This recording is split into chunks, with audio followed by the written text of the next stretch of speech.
Fala galera, estamos aqui de volta com o de volta não, que é o primeiro episódio. Fala galera, estamos aqui com o BatataCast, o seu podcast semanal de variedades, derrotas, fracassos e alegrias também, por que não? Eu sou o Constan, sou humorista e jornalista, e comigo eu tenho... E aí galera, meu nome é Bruno, eu sou historiador e também trabalho na área de inovação. Tô aqui para jogar um pouco de conversa fora, passar um pouco o tempo da quarentena e, se você aguentar, né, fazer você ouvir por quase uma hora a gente conversando coisas aleatórias. Eu sou o Leonardo e eu também sou historiador. Eu acho que historiador é metido a fazer podcast porque a gente tem dois aqui, né não? É isso aí, o tema de hoje é masculinidade tóxica. Eu já tinha até esquecido que era esse o tema, cara. Mas acho que a gente tem que começar com uma definição, definindo o que é masculinidade tóxica, né? Quando que a gente entrou em contato com esse conceito, né? A primeira vez e tal. Pessoalmente, eu não sei historicamente, né? Como é que se começou a debater isso, esse conceito, mas a gente sabe que nas redes sociais é um tema que hoje é muito debatido, que esse assunto explodiu, né? E aí a gente tem até várias posições, né, sobre isso, né? Então tem um discurso mais do lado do feminismo e tal, tem dentro desse discurso feminista tem lados radicais com relação a isso, tem lados menos radicais. Também tem homens discutindo isso, e também tem um outro lado também que eu acho que é legal a gente colocar aqui, que existe um ponto de vista mais conservador sobre o assunto e que questiona um pouco essas colocações. Como é que vocês veem isso? Quando que vocês ficaram sabendo desse conceito e como é que vocês veem isso no geral? Cara, eu tive em contato com esse conceito também, já há algum tempo, dentro da internet também. Eu lembro naquela época que era o boom das discussões no Facebook lá, no meio de PT, PSDB, tinha alguma coisa de masculinidade tóxica ali, tinha um pouco de ateísmo, tinha de tudo naquela época no Facebook, era uma época boa. E não tinha Bolsonaro nessa época. Mas aí eu mantive contato com esse tema. Eu lembro que eu acho que eu vi algum vídeo. E hoje em dia eu já vejo que é cada vez mais debatido isso aí. Tem alguns canais no YouTube. Tem um canal que eu gosto muito, que é do Léo Juan. Leohwan. E ele faz análise de personagens e de temas ligados à cultura pop com relação à masculinidade tóxica. Então ele tem, por exemplo, ele tem um episódio falando do porquê, porque hoje em dia tem muita feminista que odeia o Ross lá do Friends, e ele faz uma análise falando o motivo, que na realidade tem uma construção do personagem e tem um motivo que é ligado à masculinidade tóxica por ele ser diversas vezes dentro da série machista. Aí ele analisa outros personagens de outras séries. Tem um episódio que ele analisa o Don Draper do Mad Men, e por aí vai, é muito interessante. Não vou ficar estendendo nisso, porque compensa mais a pessoa assistir o canal. Mas é interessante para se refletir como tá em algumas pequenas coisas, e às vezes a gente nem percebe e passa para frente isso aí, né? Sim. Mas e você, Léo, quando que você se deu conta desse termo aí, masculinidade tóxica? Cara, eu acho que muito por conta, assim, em primeiro lugar, por conta das publicações de páginas feministas, mas assim, o que me chamou mais atenção, de uma forma mais profunda, foi aquele documentário As Máscaras em que Vivemos, The Masks We Live In, que está disponível agora na Netflix, mas tem também no YouTube, que eu recomendo bastante. Eu acho que foi assim o que me despertou mais para isso, e que aborda, né, como a cultura na qual vivemos, ela nos intoxica com esse tipo de masculinidade. Sob um certo aspecto, assim, é doloroso porque a maior parte dos personagens que eu idolatrava nos anos 80, né, eles são construídos com base nessa nessa hiper masculinidade, né, cara? São caras bombados, fortões, que salvam o mundo sozinhos e tal. Eu até acho, assim, eu não acho que seja muito, como é que eu vou dizer... Não acho muito produtivo você ficar analisando, por exemplo, personagens como Don Draper, de uma série que se passa nos anos... Quando se passa a série, Constantino? Anos 60, por aí? Na década de 50 e 60 ali. Década de 50 e 60, quando o padrão de masculinidade, esse padrão de masculinidade tóxica, ele tava no auge, né, cara? No auge. Então. Conservador. Pra mim não faz total sentido você discutir, assim, se o Don Draper é um homem bom ou mau. Era simplesmente o padrão dominante da época. Faz sentido isso na atualidade, eu acho. Assim. Mas então, não é assim, colocando ele como um vilão, no caso, mas a própria série, ela faz questão de abordar isso. Tanto o feminismo que nascia ali... Não nascia ali, sim, né? Mas assim, tava se desenvolvendo, E tanto quanto... Mas por exemplo, porque você olha à primeira vista, um personagem como Don Draper do Mad Men, ele é o que seria o ideal de homem perfeito pra gente, né? Mas você vê dentro da série que, na realidade, ele é um cara cheio de problemas e na realidade, por ele ter que passar essa imagem, ele é cada vez mais consumido por dentro. E eu vejo que isso se tornou em voga agora na cultura pop, cara. Não só com Don Draper. Você vê, aí tem o Peaky Blinders, aí tem esse tal do Thomas Shelby, você tem o próprio Walter White do Breaking Bad, quando ele se torna aquela figura viril, você vê que na realidade aquilo consome completamente as relações dele com os familiares, ele se torna um cara extremamente controlador e acaba sendo o final de todos esses caras, acabar se tornando pessoas extremamente sozinhas, né? E acabam consumindo também muitas, né, drogas, álcool, né? Acaba sendo assim uma fuga para manter esse personagem aí viril, esse macho alfa, né? O álcool acaba sendo uma fuga. Essa maioria tem algum problema, né? Com vício em álcool, drogas ou sexo, sei lá.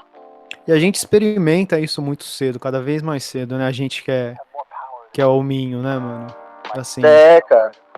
Quantas vezes a gente já não repetiu você não vai...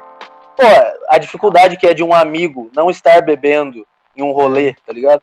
Eu não tô bebendo e eu nem vou no bar, mano. Nem vou no bar. Já não é mais um ambiente, assim. E por quanto tempo que inclusive, né, você falando assim, os salões, os bares, assim, do século XIX, eles eram proibidos para as mulheres. Verdade. Então é um ambiente, assim, masculino, né? Pelo menos historicamente e tal. Sim. Então, vocês levantaram umas coisas, assim, que são interessantes, do ponto de vista também como a masculinidade tóxica é problemática para o próprio homem, né? Não só do homem com relação à mulher, com as outras pessoas e tal, mas para nós mesmos, homens, isso tem uma série de problemas, né? E eu vejo isso muito assim, e vocês falaram um pouco disso também, da questão de criação, né? Então, os homens são criados de uma forma e as mulheres são criadas de outra forma. Por exemplo, eu acho que a gente tem um pouco mais de dificuldade de ser empático com as outras pessoas. A gente não é muito criado para pensar no que as outras pessoas vão pensar. Então, a gente é meio largado nesse sentido. Já a mulher, ela já é criada pensando, o que vão pensar de você? Não senta assim, não faz isso, tal. Então, ela cria uma sensibilidade maior para pensar nos outros, né? Para pensar como que o outro se sentiria e tal. Eu acho que a gente acaba sendo criado muito centrado em nós mesmos, e o que eu vejo de dificuldade às vezes a gente tem, pelo menos pra mim, né? Eu tô falando a gente aqui, mas pessoalmente, eu já passei por muitas situações, principalmente de trabalho, assim, onde eu via só o meu lado da moeda, sabe? E não conseguia entender a lógica pensando nas outras pessoas. Então, com o tempo, a gente vai levando algumas lições da vida, né? E vai aprendendo que a gente não é o centro do universo. E acho que as mulheres, elas têm menos dificuldade com isso. Eu acho que eu entendi o que você quis dizer, Bruninho. Que a gente, com esse tipo de criação faz nós nos tornarmos altamente egoístas, né? Enquanto as mulheres são menos egoístas por não terem essa criação, essa masculinidade que faz a gente focar em nós mesmos, né? De querer ser o mais forte, o melhor, o pegador.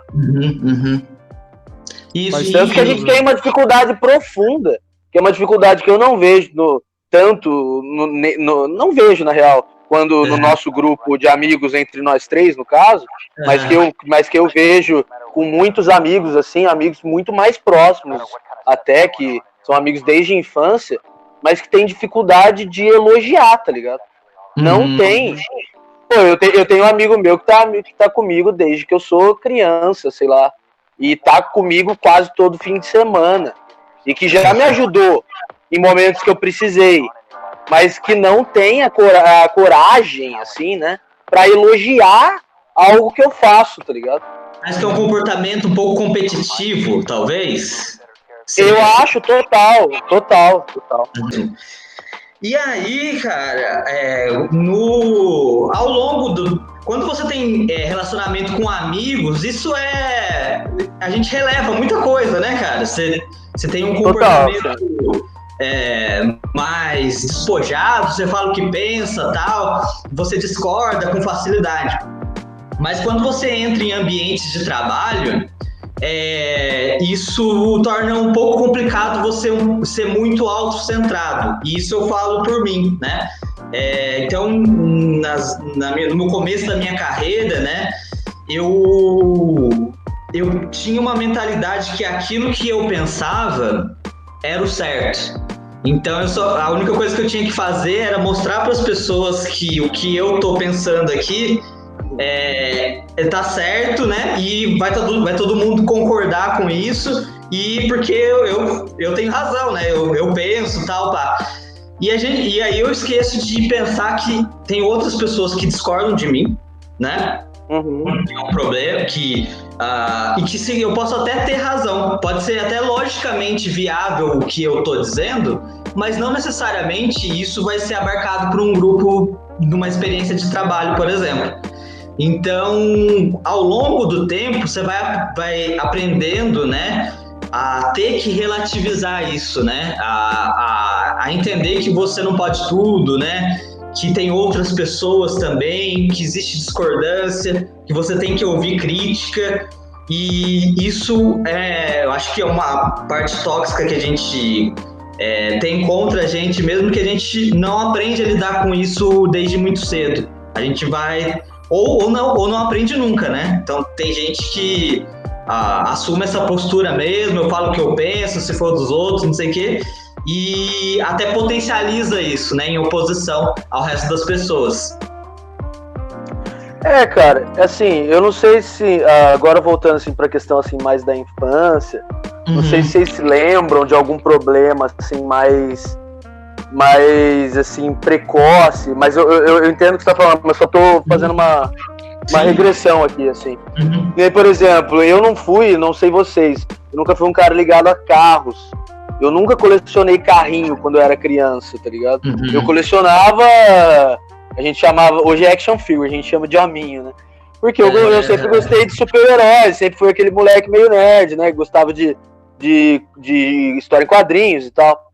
E isso daí meio que cresceu comigo, né? Eu acabei também, assim, por conta do meu pai não ter me pegado para me ensinar a dirigir também e tal, acabou que eu demorei muito para aprender a dirigir. Eu fui tirar minha carta no ano passado, mano, 28 anos, tá ligado? E assim, sim, não problemas assim que eu posso citar, mas assim, você vê que muitas vezes tinha um olhar estranho de outras pessoas, porque, pô, como assim, um cara com um adulto e o cara não pega o carro e sai por aí dirigindo, tá ligado? Tipo, como assim a namorada dele busca ele pra eles saírem, tá ligado? Sim. Que inclusive era uma das coisas que minha última namorada me falou, que ela achava da hora como a gente quebrava esse estereótipo, tá ligado? Porque ela sempre foi ligada a carro. E porque o pai dela era caminhoneiro. Então era algo conectado com ela, que tem a ver com a história dela. Eu sempre fui ligado em outras coisas, que tem a ver com a minha história familiar e coisa e tal. Mas a masculinidade tóxica ou a questão do gênero obriga a quem seja o cara que gosta de carro, seja eu, e quem gosta de, no caso, não boneco, né, mas poderia ser boneca, seja ela. Só que aqui era o contrário, tá ligado? E assim, e isso ainda é um paradigma para a sociedade hoje em dia, embora a gente ache que não. Ainda é.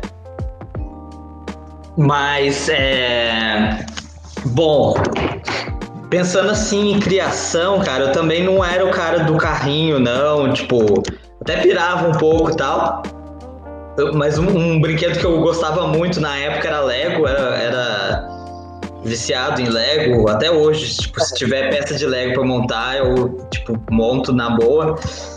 Mas pô, Lego era mais da hora, e Lego era mais barato, né? Hoje em dia, Lego, uma casa é mais barato que uma casa de Lego. Sim. Mas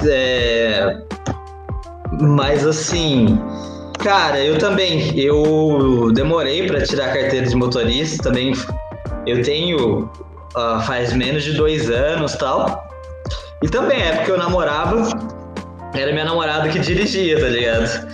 E, enfim, não sei se a gente se nós somos as pessoas, talvez o Léo possa falar melhor sobre isso, porque a gente quebra muito esse estereótipo, né? O nosso amigo também, Daniel, né? Também, por muito tempo ele foi assim, agora acho que ele tá dirigindo mais aí, o Daniel Mori, mas a gente acho que tá mais pro lado que quebra esse tipo de estereótipo. E eu também nunca pirei muito em carro, assim, não tenho carro, às vezes eu sinto falta e tal, mas eu não sei, não vejo como uma necessidade. Embora eu acho que exista, assim, uma certa ideia social de que o homem tem que ser o cara do carro, etc e tal.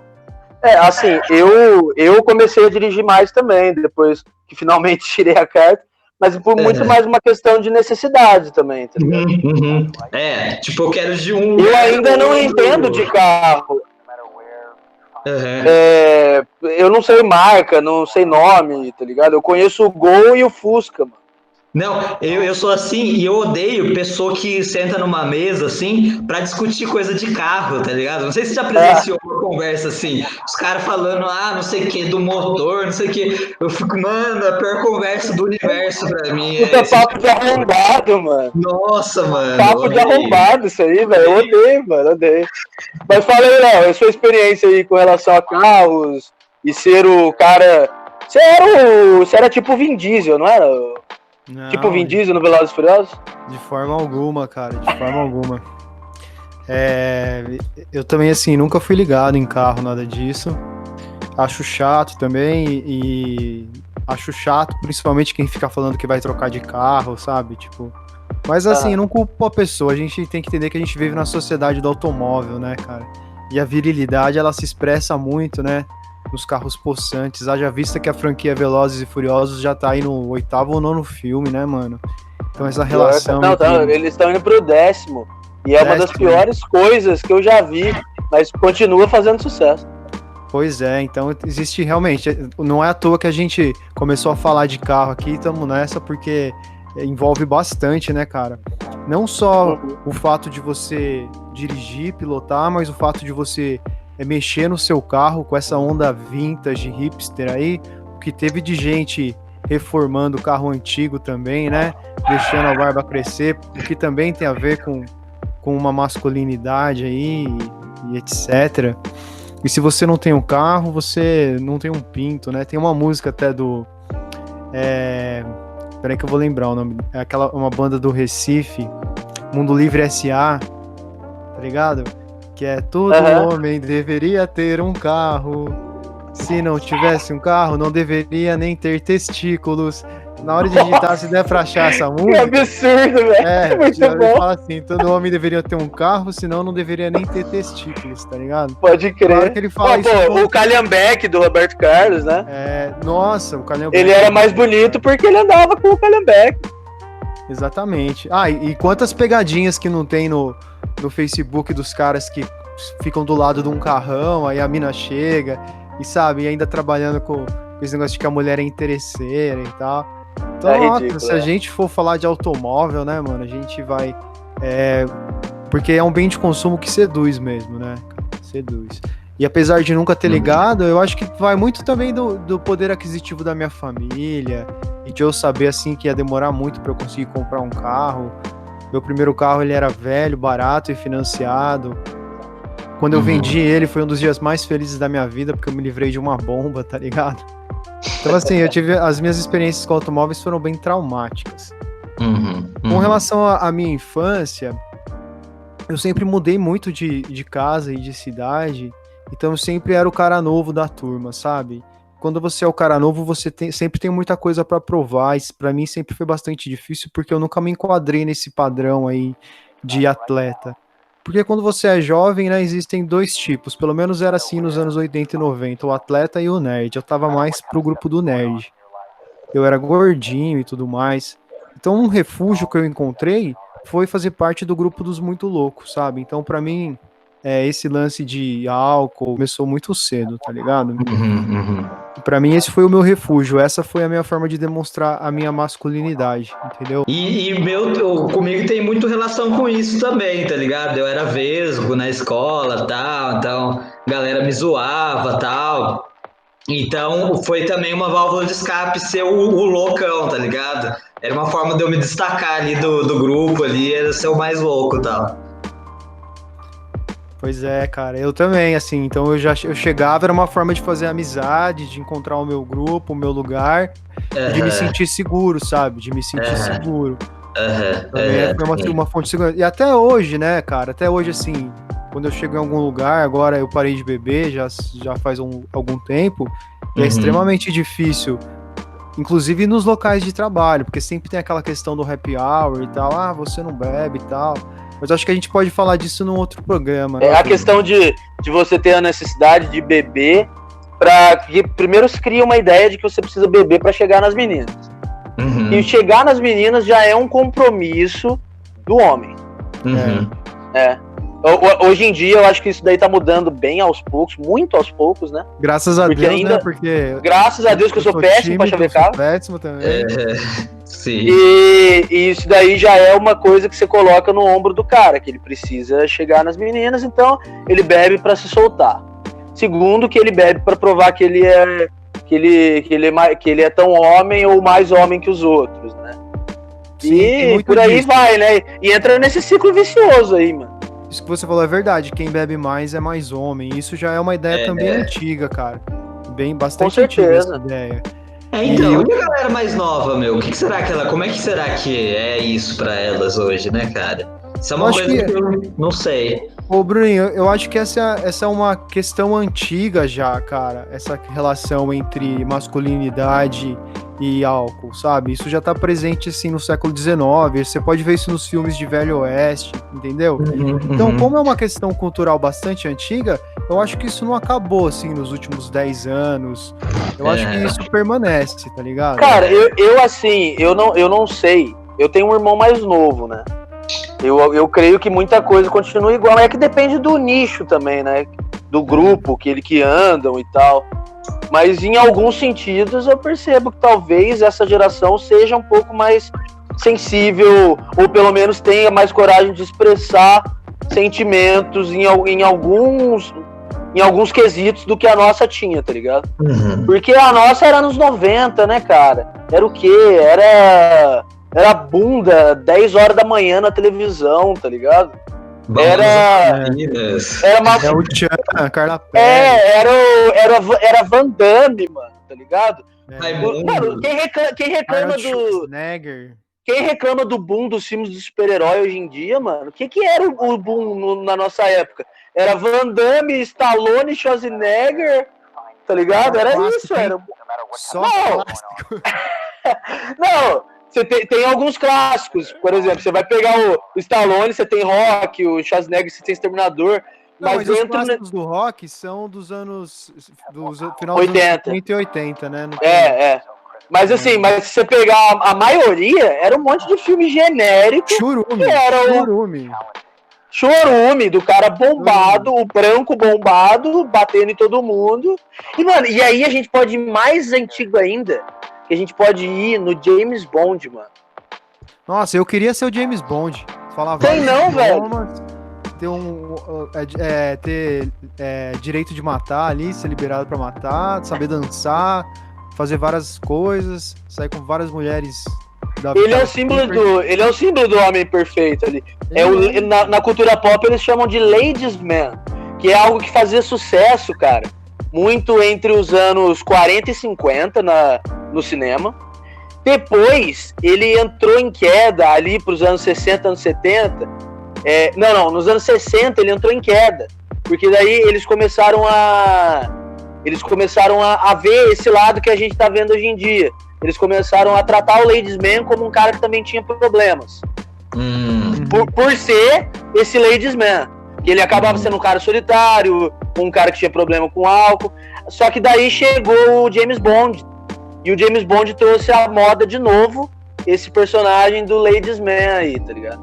E aí você vai até hoje em dia, que hoje em dia o James Bond já é trabalhado de uma forma diferente. Com os filmes do Daniel Craig, né? Que mostra ele também sendo traído, ele tendo dificuldade em lidar com o abandono, umas coisas assim. Mas bem sutil, né, Constant? Bem sutil. Bem sutil. É muito mais o Ladies Man ali no seu auge e todo mundo querendo ser ele. Você quer ser ele e as mulheres querem ele. Exatamente. E agora eles esse é o modelo de homem da masculinidade tóxica, né, cara? E como que é o nome do ator? O ator negro que eles querem colocar pra fazer o James Bond agora? Pra quebrar os padrões? O Idris Elba. Isso que foi eleito o homem mais sexy do mundo recentemente, esse mesmo. E eles vão quebrar todos os padrões. Vão! O cara é gigante! Bonito pra caramba! Bonito! Fortão, bombado! Você falou que o homem é bonito! Bichinho!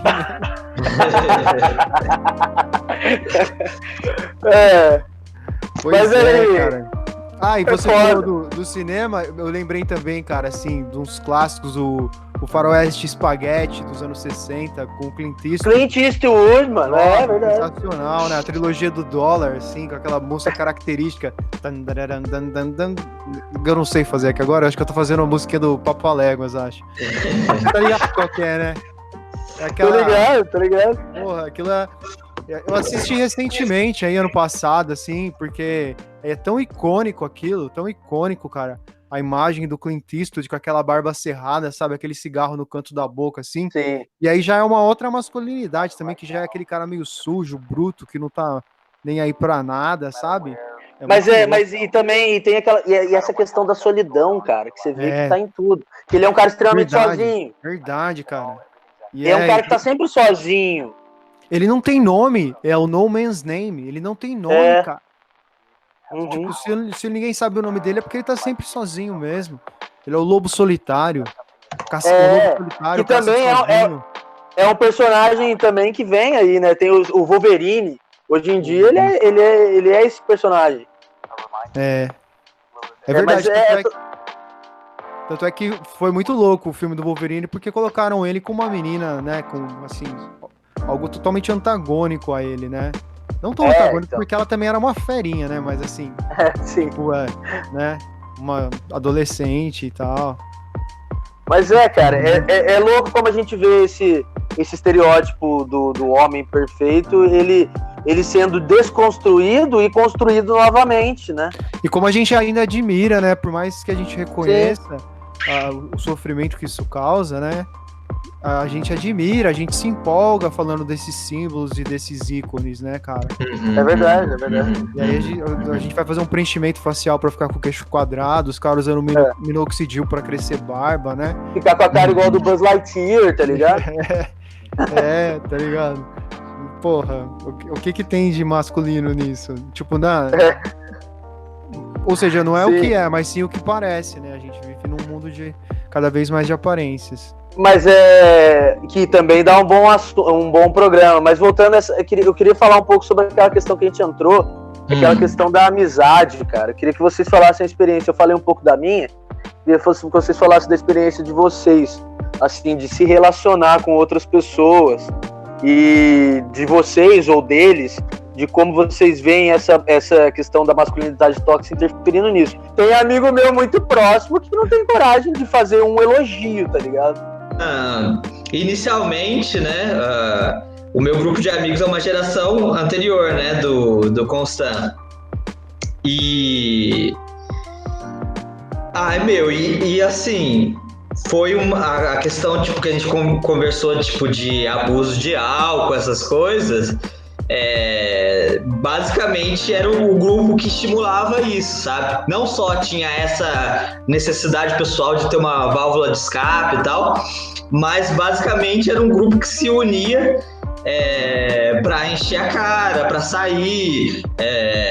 E aí, claro, tinha essas coisas de adolescente, né? Que tá muito ligado com a masculinidade tóxica e tal, que é de competir com quantas mulheres você beijou numa noite, ou ver quem bebe mais, quem vira mais, enfim, fazer um monte de coisa estúpida na noite e tal.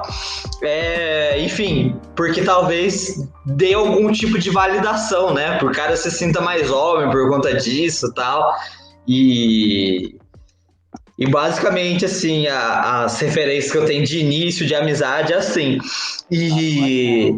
E muito pouco, assim, pra ser um grupo de apoio, tá ligado? De falar, de fazer isso, né? De elogiar o cara, de falar, putz, da hora esse ponto que você tem, essa característica, isso que você tá fazendo e tal.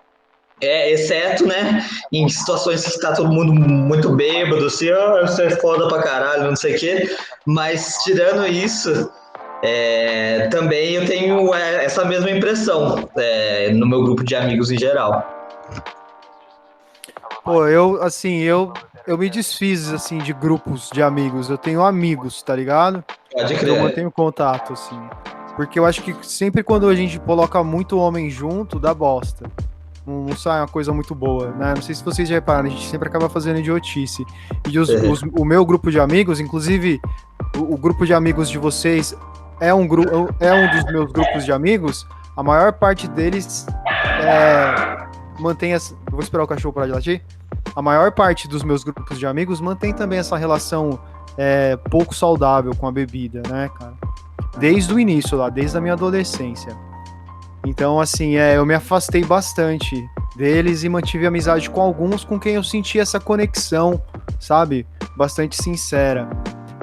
Eu tinha muita dificuldade de elogiar também, inclusive a aparência, de falar que eu acho o homem bonito, de falar que o Idris Elba é bonito, de falar que o Constant ficou super bonito de bigode, sabe? Esse tipo de coisa eu tinha.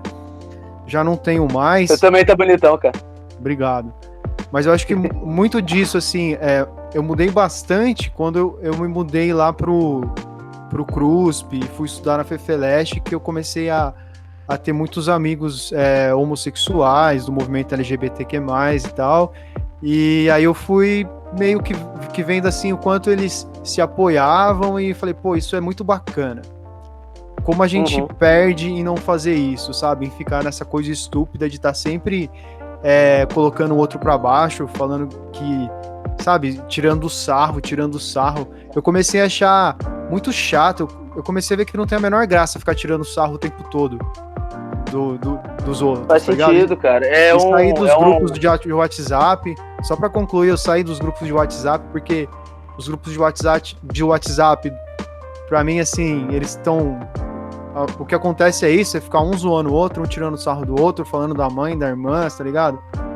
E aí eu fiquei com esses amigos aí, cara. Hoje meus amigos, assim, eu tenho uma relação, assim, mais individual com eles, não faço parte de nenhum grande grupo, assim. De vez em quando alguém me coloca num grupo de WhatsApp, eu espero a madrugada pra sair, pra chamar pouca atenção. E tem funcionado bem pra mim, tá ligado? O cara é um ninja do Zap, mano. Não, mas é justo. Eu sou um lobo solitário, cara. Mas, cara, é uma relação extremamente, assim, destrutiva, né, cara? E acaba criando um link de relacionamento abusivo, né? Porque assim, não que não se gostem, se gostam, mas tem uma maneira estranha de demonstrar isso. E que muitas vezes isso acaba destruindo a autoestima do seu amigo, né? Sim, cara. Essa competitividade barata de mostrar que você é machão. Mas é difícil pra mim, porque eu também, de certa forma, a gente já foi um pouco esse cara também. Já fui um pouco esse cara. De falar, porra, bebe aí. Porra, teve uma vez que o Bruninho não tava bebendo. E eu fiquei enchendo o saco dele a noite inteira pra ele beber. E teve uma vez que eu não tava bebendo e ele ficou enchendo meu saco a noite inteira pra beber. Sim, isso é interessante colocar, que a gente ainda tem isso, né, cara? Exatamente. A gente não tá criticando totalmente fora do sistema, pelo contrário, a gente faz parte desse. A gente, por mais que. Aí que tá. Por mais que seja desconstruído, que tenha essa desconstrução, a gente ainda corrobora com essas coisas diversas vezes, sem querer, às vezes. Sem querer. Às vezes numa piada, tá ligado? É mais fácil ficar de fora, como eu tenho feito, como eu disse, eu não tô fazendo parte de nenhum grupo, aí é mais fácil. Mas a partir do momento que eu tô dentro, que começa a rolar aquela tiração de sarro e aquela pressão, eu não sei o que lá, eu não sei por quanto tempo eu vou resistir antes de soltar um comentário ofensivo, antes de tirar sarro de alguém, tá ligado? Você tem toda a razão. A crítica vale pra mim, a crítica vale pra todos, né? Ela é cultural, não é pro indivíduo. Então, às vezes eu acho que ficar de fora tem sido o caminho mais fácil. Eu só gostaria de salientar que se tiver algum amigo nosso ouvindo esse podcast, nós estamos falando sobre você e ao mesmo tempo não estamos falando sobre você. Que a gente está falando sobre... É uma indireta, agora você está sabendo. É sobre você. Você é o filho da puta arrombado. Seu nome vai estar na descrição. É por isso que a gente não te liga mais e nem manda mensagem, seu arrombado. É por isso que eu não te chamei pro meu aniversário, idiota. Mas então, porque a gente tá falando assim, no contexto geral de experiências, né? Então, não é necessariamente sobre um grupo, mas você é você. Se você chegou até aqui, saiba que é você. Não, mas esse cara já parou de ouvir faz tempo, já falou aí, esse papo de viadinho aí, eu não vou ouvir, não. Tem um cara no meu Instagram e tal, que eu tava trocando ideia com ele esses dias, que eu postei alguma coisa sobre masculinidade tóxica. Eu tava falando que essa série aí do Peaky Blinders, que inclusive é um personagem que os caras estão querendo ser igual ele e tal, mas ele é uma puta crítica também a essa masculinidade tóxica. Embora, é claro, tem os momentos que ele é extremamente estiloso, né? E a cultura pop não consegue criticar sem deixar o cara estiloso. Mas assim, e o cara veio reclamar, odeio esse termo, masculinidade tóxica e tal, falando pra mim, mano, porque as mulheres, isso daí só serve para as mulheres rebaixarem a gente. Falei, cara, claro que não, né? Tentei explicar pra ele o que realmente era. Porque, engraçado, mano, que ele é um cara que eu percebo que ele é um cara mais sensível, assim, tá ligado? E não é esse modelo, mas infelizmente ele é um cara de direita. Então, esses caras eu acho que sofrem mais com isso. Que são uns caras que são da extrema direita, do bolsonarismo. A gente pode lançar um concurso pra tentar encontrar um outro termo que seja mais fofo e que agrade. Direita, né? Em vez de masculinidade tóxica, você pode enviar aí um termo que você ache mais fofo, que agrade a todos. Exatamente, porque o ideal deles é assim, o ideal deles é achar que o estilo do homem antigo era o homem perfeito e isso tá se perdendo. Sempre que tem uma série nova aí que faz sucesso, né? Sempre rola isso, né? Da galera começar a querer ser o personagem principal e quase sempre é um anti-herói, né? Tipo, no pior sentido da palavra, né, mano? Mas assim, mas tem a dificuldade das pessoas perceberem o produto também, né, cara? Que nem, por exemplo, Breaking Bad não tá elogiando o Walter White, pelo contrário. O Breaking Bad mostra que ele é um filho da puta. O cara que não entende isso... Conta, seu cachorro aí... tá comendo o microfone aí, ó.